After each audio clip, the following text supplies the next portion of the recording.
Welcome back. Boycotting Facebook. Verizon now becoming the largest advertiser and latest to ditch the social media giant. Ad agencies representing some high-profile brands like Pepsi, BMW, HP, all joining Ben & Jerry's, Patagonia, REI, and North Face, pulling ads from the social network over its lack of progress on policing hate speech. Groups include the Anti-Defamation League and the NAACP, first calling for the boycott last week. Edelman is out with a special report on consumer trust in brands and what they want when it comes to racial injustice. Joining me right now is the CEO of Edelman, Richard Edelman. And Richard, it's great to have you this morning. Let's get right into this report. But first, what do you make of this growing movement away from Facebook?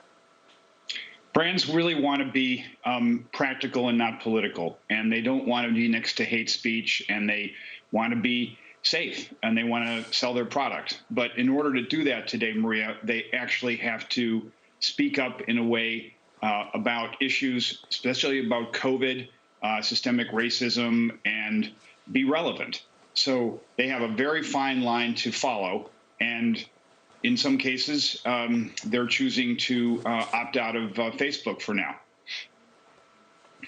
So how are they, tell us about brands and their building trust in terms of changes that they may have made right now? So the amazing statistic is that now the second reason that you buy a brand is that you trust it right after price. It's ahead of ingredients or how the brand is available in stores. You know, you really want to address the two big tectonic shifts in the society, which is COVID-19 and the protests. And brands actually need to be aware that 60% of people today buy or boycott brands based on whether the brands speak up on their behalf. And that's a big change for brands. Brands used to avoid issues, and now they really have to be part of the conversation. How am I helping consumers avoid getting COVID? You know, if I'm KFC, how do I set my stores up and make sure that the workers behind the counter have PPE? And this is a new phase for brands. Yeah, that's what people want to see. Allie. You know, I think it's fascinating. If you think back a year, we had the Business Roundtable led by Jamie Dimon come out and say that they were going to add employees as a stakeholder along with shareholders.